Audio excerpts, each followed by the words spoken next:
안녕하세요. 오늘은 AI 기술 발전의 그 심장부라고 할 수 있죠. AI 데이터 센터에 대해 좀 깊이 파고들어 볼까 합니다. 네, 안녕하세요. 최근에 그 생성형 AI 때문에 이 AI 데이터 센터 확보가 거의 뭐 글로벌 경쟁의 핵심이 됐잖아요. 네, 맞습니다. 정말 뜨거운 주제죠. 이게 도대체 뭐고 왜 이렇게 중요해졌는지 또 어떤 과제들이 있는지 오늘 좀 핵심만 짚어보겠습니다. 네. 그 AI 데이터 센터를 그냥 단순히 서버 많은 곳 이렇게 생각하시면 좀 곤란하고요. 아, 그런 게 아니군요. 네. 대규모 AI 모델, 특히 요즘 많이 얘기하는 생성형 AI 있잖아요. 네네, 챗GPT 같은 거요. 맞습니다. 그런 것들의 학습이나 추론, 이런 특정 목적에 딱 맞게 최적화된 아주 고성능 컴퓨팅 인프라가 집약된 곳이다. 뭐 이렇게 봐야 합니다. 아직 뭐 업계 표준 정의가 딱 있는 건 아니지만요. 그럼 최적화라는 게 구체적으로 어떤 걸 의미하는 건가요? 기존 데이터 센터랑은 뭐가 다른 거죠? 단순히 성능만 좋은 건 아닐 것 같은데요? 핵심은 그 연산 방식하고 그에 필요한 자원에 있어요. 기존 데이터 센터는 이제 다양한 IT 서비스 처리 목적이라서 CPU, 그러니까 중앙 처리 장치 중심으로 설계됐거든요. 네, 그쵸. 근데 AI 모델, 특히 딥러닝 같은 경우는요, 수많은 데이터를 한꺼번에 병렬로 처리해야 돼요. 그래서 그래픽 처리 장치, GPU나 아니면 AI 전용으로 나온 반도체, 뭐 TPU나 NPU 같은 것들을 수천 개, 수만 개씩 연결해서 쓰는 게 필수적입니다. 아, 수천, 수만 개요? 네, 이게 바로 AI 데이터 센터의 가장 큰 특징이라고 할 수 있죠. 와, GPU를 그렇게나 많이 쓴다면 당연히 열이 엄청나게 나겠네요. 그리고 전력 소모도, 어휴, 장난 아니겠네요. 기존 방식으로는 좀 감당하기 어렵지 않나요? 정확하게 보셨습니다. 그 GPU가 CPU보다 훨씬 전력 밀도가 높아요. 그래서 열이 정말 어마어마하게 발생하거든요. 네. 그러다 보니까 기존에 쓰던 그냥 바람으로 식히는 공기 냉각 방식만으로는 이제 한계가 너무 명확한 거죠. 그럼 어떻게 시키나요? 그래서 요즘은 이제 그 칩에 직접 냉각수를 흘려보내서 식히는 직접 액체 냉각 방식이나 아예 서버 잔체를 전기가 안 통하는 특수 액체에 푹 담가버리는 그런 액침 냉각 같은 첨단 기술이 거의 필수적으로 도입되고 있어요. 액체에 담근다고요? 와, 그건 정말 상상하기 어렵네요. 네, 이게 사실 엄청난 기술적인 도전 과제이기도 하고 당연히 비용도 많이 올라가는 요인이 됩니다. 그렇죠. 냉각만 해도 이렇게 복잡한데 다른 부분도 뭔가 특별해야 할 것 같은데요? 맞습니다. 그 수많은 GPU들이 서로 원활하게 데이터를 막 주고받아야 되잖아요. 네, 병렬 처리하려면요. 그렇죠. 그러려면 통신 속도가 또 엄청나게 중요해요. 그래서 일반적인 이더넷 가지고는 좀 부족하고 훨씬 빠르고 지연 시간이 짧은 인피니밴드 같은 그런 초고속 고대역폭 네트워크 기술이 요구됩니다. 인피니밴드? 아, 그런 것도 있군요. 네. 그래서 정리하자면 AI 데이터 센터는 컴퓨팅, 네트워킹, 낼각, 그리고 전력 공급까지 이 모든 면에서 기존 데이터 센터와는 그냥 차원이 다른 아주 고성능, 고비용, 고밀도 인프라다. 이렇게 말씀드릴 수 있겠네요. 와, 듣기만 해도 정말 엄청난 기술과 비용이 들어가는 시스템인데. 근데 왜 갑자기 모든 빅테크 기업들하고 또 국가들까지 나서서 이렇게 경쟁적으로 AI 데이터 센터 확보에 열을 올리는 걸까요? 그 이유가 궁금한데요. 결정적인 계기는 역시 그 생성형 AI 그리고 거대 언어 모델, LLM이라고 부르는 것들이죠. 네, 챗봇이나 이미지 생성 AI 같은 거요. 맞습니다. 이런 기술들의 폭발적인 발전이 가장 큰 원인이에요. 이런 모델을 개발하고 또 학습시키고 이걸 또 서비스로 운영하는데 정말 상상 이상의 막대한 컴퓨팅 자원이 필요하거든요. 상상 이상이라면 어느 정도인가요? 예를 들어서 마이크로소프트 같은 경우는 오픈 AI하고 협력하면서 약 800억 달러, 우리 돈으로 100조 원이 넘는 돈이죠. 그리고 AWS는 향후 15년간 데이터 센터에 1,500억 달러 이상을 투자하겠다고 했고요.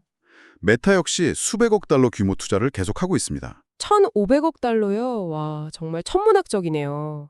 그렇죠. 이건 뭐 단순히 기술 투자를 넘어서서 AI 시대의 주도권을 누가 잡느냐. 이걸 위한 정말 치열한 경쟁이라고 봐야 합니다. 기업들뿐만 아니라 국가 차원의 움직임도 심상치 않다고 들었어요. 그렇습니다.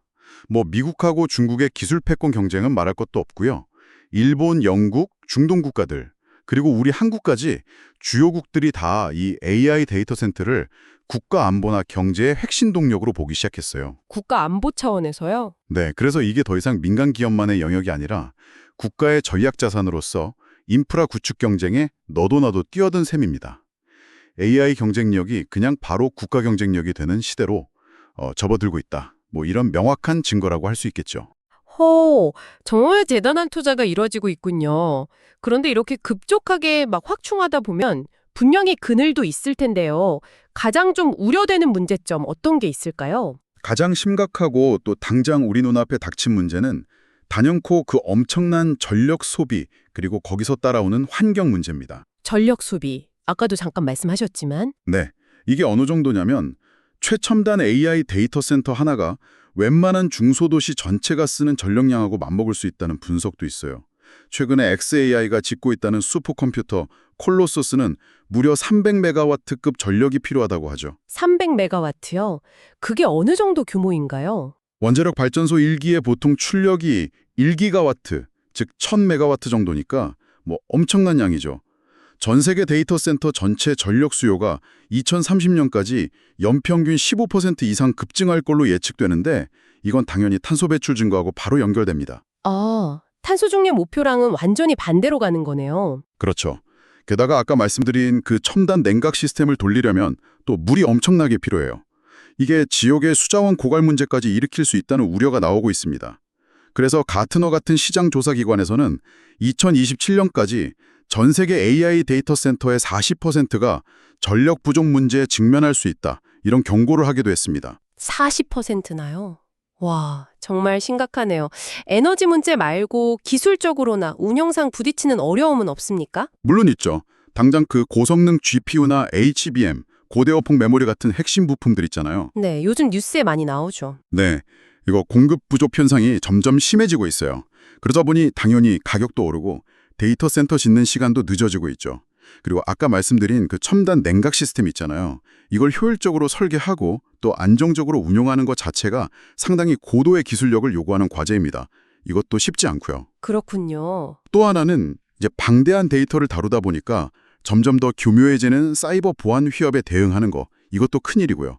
그리고 데이터가 국경을 막 넘나들잖아요. 네. 그때 발생하는 데이터 주권 문제, 이런 거버넌스 이슈도 절대 빼놓을 수 없는 중요한 문제입니다. 와, 정말 복합적이네요.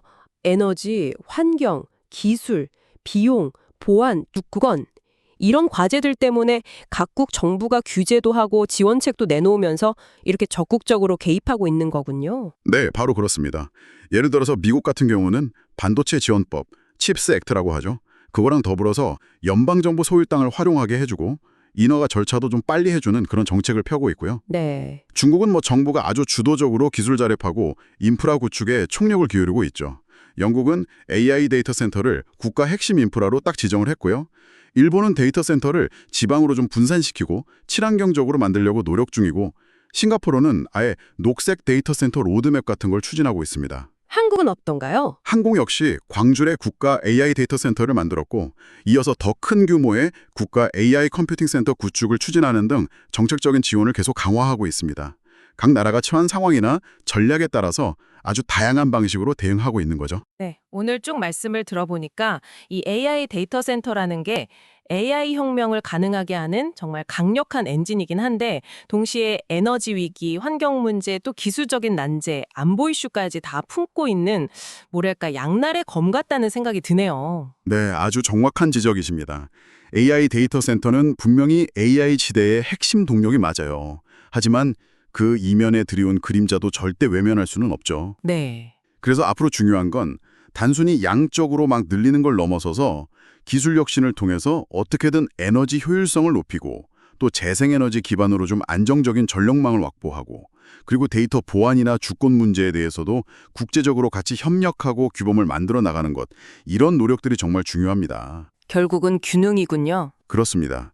기술 발전 속도하고 이 지속 가능성 사이에서 어떻게 균형점을 찾아 나갈 것인가, 이게 우리 앞에 놓인 아주 중요한 과제이고요. 앞으로 이 분야의 기술이나 정책 동향을 계속해서 주목해야 하는 이유라고 생각합니다.